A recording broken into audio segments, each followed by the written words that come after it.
Hello मेरे प्यारे भाई, आज मैं आपके लिए लेकर आया हूँ प्रैक्टिस नंबर 4।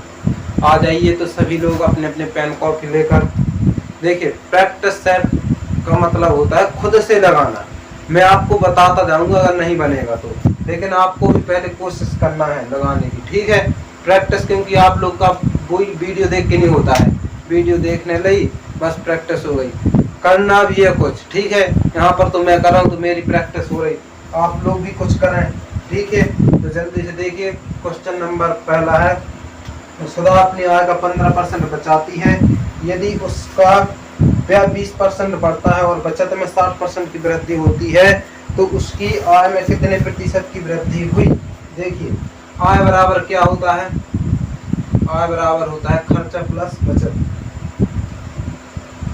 खर्चा प्लस बचत, ठीक है। अब उसमें कहा गया है कि 15% बचाती है। अगर उसने 15 रुपए बचाए तो खर्च कितने किए, तो आप कहेंगे 85। तो उसकी आय कितनी थी पहले, 100 रुपए। कितना समझ में आया, ठीक है जी, बड़े अक्षरों में मैं लिख देता हूँ। अब कहा गया और बचत में 10, यदि उसके व्यय खर्च में 20% बढ़ता है, खर्च उसका 20% बढ़ता है, 20% होता है इसका 8 दूनी 16 और 5 का 2 जीरो, आधा का 2 गुना 16, 17, 102 हो गया। खर्च बढ़ के कितना हो गया, 102, 20% की वृद्धि हो गई, ठीक है। और बचत में 60% की वृद्धि होती है। बचत है 15 पर 60% की वृद्धि हो गई। इसका 60% निकालना है, 15 का 60%,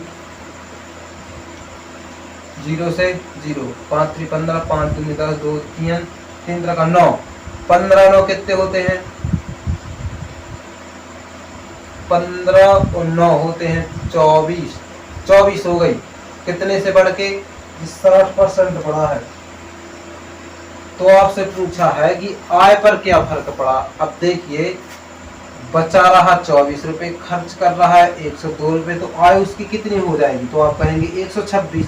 पहले आय 100 थी, अब हो गई 126। कितने हो गई, कितनी बढ़ी, तो आप कहेंगे 100 पर 26, तो 100 का कितने परसेंट निकाले, तो 26% की वृद्धि होगी। Option number D is the right answer. अब देखिए, क्वेश्चन नंबर दूसरा है, इसमें कहा है चेतन की मासिक आय 17,500 रुपए है, उसका खर्च उसकी बचत से 35 रुपए अधिक है।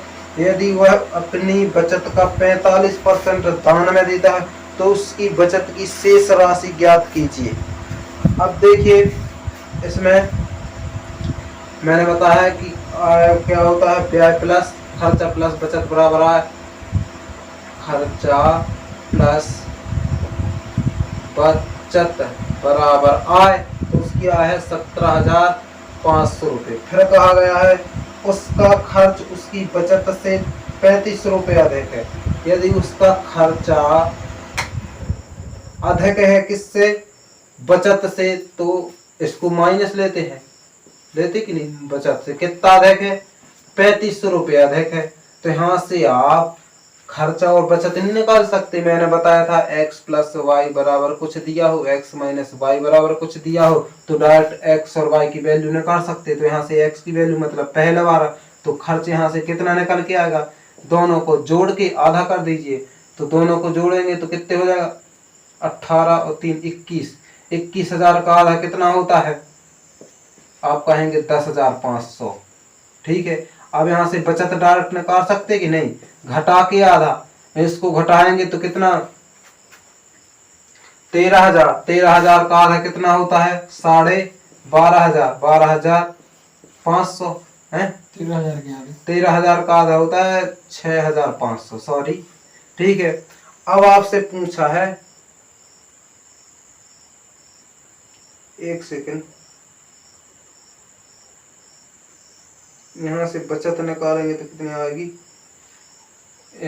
इसमें से घटाना है, इसका अंतर कितना होगा, 500 में से 500 जाएंगे, 17,000, 17 में से 3 जाएंगे, 14,000, 14,000 का आधा होगा, बचत कितनी हो गई, 7,000 रुपए, ठीक है। अब आपसे कहा है कि बचत का 45% दान में देता है तो उसकी बचत की शेष राशि ज्ञात कीजिए। अब ये बताओ, 45% दान कर रहा तो उसके पास बचा कितना, 55%। तो आपको सिर्फ 55% निकाला है बचत का। बचत है उसकी 7,000, 45% तो उसने दान दे दिया। बहुत ही महान आदमी होगा, 45% दान कर रहा, बचा रहा, फिर भी उसमें से 45% दान कर रहा। तो बचा कितना उसके पास, 55%।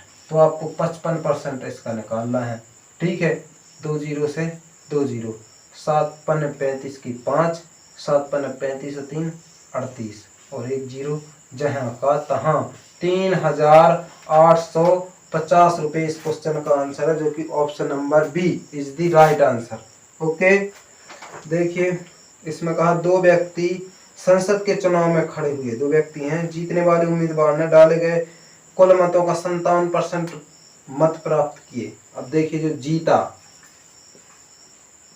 उसने 57% प्राप्त किए, तो हारने वाले को कितने मिले, बता जल्दी से। जो हारा तो उसको मिले होंगे 43%, मिले होंगे कि नहीं। ऐसा क्वेश्चन में कहा है कि जीतने वाले को 57% वोट मिले और वो जीत कितने से गया, जीत गया वो 42,000 वोटों से, फिर भी जीत गया। 57% वोट मिले, 42% से जीत गया, तो हारने वाले को 43% मिले। तो हारने वाले से इसको कितने परसेंट ज्यादा मिले, तो आप कहेंगे 14%। कितने परसेंट, 14% ज्यादा मिले। इसी वोटों से तो वो जीता है। 43% इसको मिले, 43% इसको, दोनों बराबर, कोई मतलब नहीं। लेकिन इससे इसको 14% एक्स्ट्रा मिल गया, उतने वोटों से वो जीत गया। तो वोटों से कितने जीता, 42,000। तो आपको निकालना है कि कुल वोट कितनी थी। तो कुल अपने आप में कितने होते, डाले गए वोट कितनी थी। तो कुल मतों की संख्या पूछी है, तो कुल मतों की संख्या होती है अपने आप में 100%। तो इसका 100% आप निकालेंगे, 14 सत्ते 98। तो इसका भी 7 गुना कीजिए, फिर 2% अलग से निकाल देंगे। ठीक है, तो 2 गुना इसका कितना होगा, 42 का 7 गुना, 7 दूनी 14 की 4, हंसलाई 1, 7 चौको 28 और 1 29 और 3 जीरो, 2,94,000 लगभग कितना हो जाएगा जी, 3 लाख के बराबर। 4 लाख है, 5 लाख है, 6 लाख है, तो लगभग जी आ जाएगा कितना, कितना आ जाएगा 3 लाख। ऑप्शन में है 3 लाख, 4 लाख, 5 लाख, 6 लाख। ये 98% के बराबर आया। कितने परसेंट की, तो 2% और निकालना है। तो इसका 2% क्या होगा, 7 से भाग दीजिए इसको, 7 दूनी 14, 2% बन जाएगा। इसको भी 7 से भाग दीजिए, 7 6 42, 6,000 और 6,000 और जोड़ दीजिए, तो कितना हो जाएगा, 3 लाख। ठीक है, लगा लेना। ठीक है, अब देखिए अगला क्वेश्चन। अब देखिए क्वेश्चन नंबर 4। एक बाइक का मूल्य जो 3 वर्ष पहले खरीदा गया था, एक बाइक है जो उसने 3 वर्ष पहले खरीदी, 27% प्रति वर्ष की दर से मूल्य ह्रास होता है। हर साल 27% कम हो रहा है मूल्य। एक बाइक है उसने खरीदा, हर साल उसका मूल्य है जो रेट 27% कम हो रहा, तो बचा कितना, 73%। 73% का है। इसका वर्तमान मूल्य आपको दिया हुआ 1,51,400 रुपये है। इसे कितने में खरीदा गया था जी, आपसे पूछा है। देखिए मान लीजिए इसे x रुपये में खरीदा गया था। x रुपये में खरीदने के बाद पहली साल 27 का ह्रास हो गया, तो ये बचा 73%, बचा कि नहीं। फिर दूसरे साल भी इतने का ह्रास हुआ, तो फिर से 73% बचा। तीसरे साल भी यही हुआ, फिर से 73% बचा। अब जाके लास्ट में 3 साल के बाद 1,51,400 रुपये उसका मूल्य फिर भी बचा रहा। सोचिए आप, तो कितने में खरीदा होगा, जे आपसे पूछा है एक्स का मान। तो एक्स का मान कैसे निकालेंगे, इन सभी का यहाँ इधर पे गुणा कर दीजिए और इससे भाग दे दीजिए। ठीक है, तो देखिए जी ऑप्शन से कर सकते, इतना कैलकुलेशन करने की कोई जरूरत नहीं है।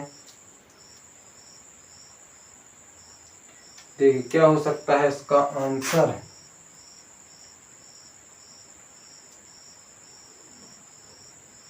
तो इसका आंसर हो जाएगा 3। इतना तो नकेगा नहीं जी। एक ऑप्शन नंबर जैसे ए है, इसमें दिया है 54,567, ये तो गलत बात है। देखिए कोई वस्तु है जो कम रही है, कमने के बाद भी इतने की बची है, कमने के बाद भी इतनी बची है, तो इससे कम कैसे ये हो सकती, तो ऑप्शन नंबर ए तो गलत है क्योंकि वो 54,000 है।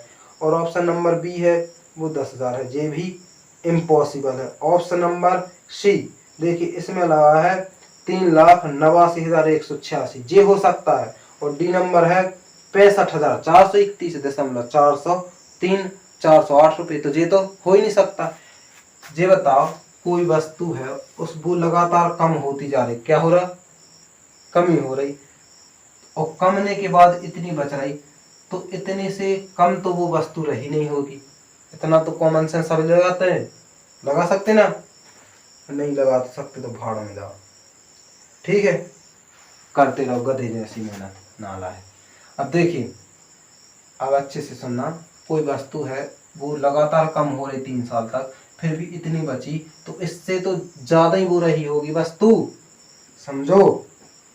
तो पहला ए नंबर हो नहीं सकता, बी नंबर हो सकता है, सी नंबर हो नहीं सकता, डी नंबर हो नहीं सकता, तो option number B is the right answer. देखिए जब भी ऐसी क्वेश्चन आए कि कमी हो और कमी के कारण कितने रुपए में कितना अधिक या कम खरीद पाता है, तो इसका डायरेक्ट क्वेश्चन होता है जो परसेंट वैल्यू लिखी हुई है, मतलब पहली होती है ए परसेंट, ठीक है, जो भी दी हुई है रुपए जो दे हैं, ए परसेंट गुणे रुपए बटे कितना अधिक है खरीद पा रहा है, ठीक है, गुणा में होता है 100, ये होता है नया मूल्य से निकालता है, नया वास्तविक नया मूल्य, ये नया मूल्य का फॉर्मूला होता है, इससे आपको करना है, ठीक है, ये तो होता है फॉर्मूला, बस इसी पर जमा देना है आपको, ठीक है। तो उसमें कहा गया 20% की कमी, तो 20% की कमी, जो 20 ऊपर ही रहेगा, ठीक है, गुणा 60 रुपये में कितना कम खरीद पा रहा, 0.20, 0.20 गुणा 100, तो दशमलव से जो 100 तो चले जाएंगे कि नहीं, तो 20 से काटिए, 20 से 20 कट जाएंगे, तो नया मूल्य कितना आ गया 60। आपसे नया मूल्य नहीं पूछा, आपसे पूछा वास्तविक मूल्य क्या था। अब देखिए 20% की कमी आई, 20% की फ्रैक्शन वैल्यू कितनी होती है 1/5, 5 था पहले, 5 पर 1 कमी आ गई, तो कितना बचा 4, लेकिन क्वेश्चन में जैसे वास्तविक मूल्य कितना आया 4 के बराबर, वास्तविक मूल्य नया मूल्य आया, जो नया मूल्य का फॉर्मूला होता है मैंने बताया अभी, तो नया मूल्य कितना आया 60, तो 4 के बराबर 60, 15 गुना हुआ कि नहीं, तो ये भी कितना होना चाहिए, जब ओरिजिनल प्राइस पहले कितना था, ये भी 15 गुना, कितना हो जाएगा 75, ठीक है। देखिए भाई क्वेश्चन नंबर 6वां, कोई संख्या x किसी अन्य संख्या y से 35% कम है, और y क्या कहा गया 136 से 25% अधिक, 25% अधिक मतलब फ्रैक्शन वैल्यू कितनी होती है 25 की होती है 1/4, 4 से 1 ज़्यादा 5, 25% अधिक है, तो आपसे पूछा है x का मान क्या होगा, ठीक है, जी आपसे पूछा है। अब देखिए x जो किसी संख्या y से 25% कम है, x किसी संख्या y से 35% कम है, अगर x का y का मान 100 है, तो इसका 35% कम होकर कितना रह जाएगा, आप कहेंगे 65 रह जाएगा ना, तो ये कितना आ जाएगा 13 पंचे 65, और 5 से काटेंगे, 5 से 13 बार, 5 से 20 बार, तो 13/20 कितना हो जाएगा 13/20 हो जाएगा, जीरा क्या x का मान हो जाएगा, ठीक है। तो कैसे कट रहा, 5 एकम 5, 5 चौको 20, 4 से काट दीजिए, 4 3 12, 4 चौको 16, आप 34 गुणे 13 कीजिए, फिर 4 से भाग दीजिए, 13 चौको 52 की तो हंस 5, 13 3 39, 39 5 44 बटे 4, 4 एकम 4, 4 एकम 4, भाग 4 पंचे 20, 110.5 वो संख्या थी, x का मान हो जाएगा, ठीक है। और का वेतन 30,000 रुपये माह है, इसका हुआ 25% भोजन, देखिए भोजन किराए और शिक्षा पे वो खर्च कर रहा, भोजन पे कर रहा है 25%। फिर वो कह रहा है शेष का 20% शिक्षा पे। नहीं देखिए, वह 25% किराए, 25% भोजन, किराए पर, भोजन और किराया दोनों पर कितना किया है उसने, 25%। ठीक है, ठीक है। किराए पर शिक्षा पे किया है, शेष कितना बचा रहा, 75। 75 का 20% होता है 15। तो 15 उसने खर्च काय पे किया, शिक्षा पे किया। ठीक है, जिस शिक्षा पे कर दिया। और फिर कहा आयकर, जो टैक्स देखते ना, उसको टैक्स पर भी उसको 5% देना पड़ा। तो जे मिला के कुल उसको 45% देना पड़ा। तो उसके पास बचा कितना, तो आप कहेंगे 55% बचा रहा। आय उसकी कितनी थी, आप कहेंगे 30,000 रुपये। तो इसका उसको 55% बचा रहा। तो इसका 55% आप बताओ, 2 जीरो से 2 जीरो, 300 गुणा 55, 55 तिया कितने होते हैं, 165। और 3 2 जीरो, 2 जीरो लगा दिए। 16,500 रुपये उसने बचाए। लेकिन उसने क्वेश्चन में और आगे कह रहा है इन तीनों कटौतियों के बाद 8,000 रुपये एफडी बचाता है। ठीक है, उसकी बचत के बाद उसके पास कितनी राशि उपलब्ध है। देखिए इतने रुपए तो बचा रहा, लेकिन कटौती के बाद वो कितने रुपए, 8,000 रुपये बचा रहा था नहीं। तो आपसे पूछा है उसकी बचत के बाद उसके पास कितनी राशि थी, इतनी बचत थी कटौती के बाद, और जो बचा रहा था इतना। तो इसमें से इसमें माइनस करेंगे तो कितना, 0 0 5, 16 में से 8 जाएंगे 8। मतलब वो ये सब किराए पर खर्च करने के बाद भी, कटने के बाद कितने, 8500, 8,500 रुपये बचा रहा है। इस क्वेश्चन का आंसर। ठीक, एक संख्या को दूसरी संख्या प्राप्त करने के लिए 20% कम किया जाता है। तीसरी संख्या प्राप्त करने के लिए प्राप्त संख्या में 200% की वृद्धि की जाती है। तीसरी संख्या और मूल संख्या का अंतर दूसरी और तीसरी संख्या के अंतर से कितने प्रतिशत अधिक या कम है। देखिए बहुत ही जबरदस्त लैंग्वेज है। एसएससी सीजीएल 2022 जो दिसंबर में पेपर हुए तो उसमें आया क्वेश्चन है। देखिए 3 संख्या, 1 2 और 3 संख्या है। अब इसी को घुमा फिरा के बात की, एक संख्या को दूसरी संख्या से प्राप्त करने के लिए 20% कम किया जाता है। देखिए 20% की फ्रैक्शन वैल्यू 5, 1/5। एक संख्या को दूसरी संख्या से कम करने के लिए, एक संख्या को दूसरी संख्या प्राप्त करने के लिए दूसरी संख्या प्राप्त करना है तो पहली संख्या को 20% कम करना है। तो 20% की फ्रैक्शन वैल्यू होती है 1/5। 5 पर 1 कम करेंगे तो कितना, 4। तो जी आपको दूसरी संख्या प्राप्त होगी। इसके बाद कहा है तीसरी संख्या प्राप्त करने के लिए। अब तीसरी संख्या कैसे प्राप्त होनी है, प्राप्त संख्या में 200% की वृद्धि की जाती है। आपको अभी अभी कौन सी संख्या प्राप्त हुई, जे वाली, इसमें 200% की वृद्धि करना है। तो इसका 100% 4 होता है और 100% फिर से 4 होगा, तो 200% की वृद्धि हो जाएगी। ठीक है, तो ये कितने गुना हो जाएगा, 12 रुपये। 100% तो खुद है तो वो रहना है होना ही है। 100% की और वृद्धि 8 हो जाएंगे, फिर से 100% की वृद्धि, तो जी 100% बढ़ गया और जी 100%, टोटल 200% बढ़ गया, तो कितना हो गया, 12 रुपये। तो तीसरी संख्या आपको मिल गई। ठीक है, 12। फिर कहा गया है तीसरी संख्या और मूल संख्या का अंतर। तीसरी संख्या और मूल संख्या का अंतर कितना है, 7। ठीक है। और तीसरी संख्या के अंतर से नहीं, तीसरी संख्या और मूल संख्या का अंतर, दूसरी और तीसरी संख्या के अंतर, दूसरी और तीसरी संख्या का अंतर कितना है, 8। दूसरी और तीसरी संख्या के अंतर से कितने प्रतिशत अधिक या कम है, इससे ये कम है। ठीक है, कितना कम है, 1/8। 1/8 का आपको मैंने फ्रैक्शन वैल्यू लिखा था 12.5, 12.5% कम, इतना कम है। ठीक है, अब मिलते हैं नेक्स्ट वीडियो में। इसी तरह से आपको अच्छा लग रहा हो तो वीडियो को प्लीज़ लाइक और शेयर ज़रूर करें। धन्यवाद।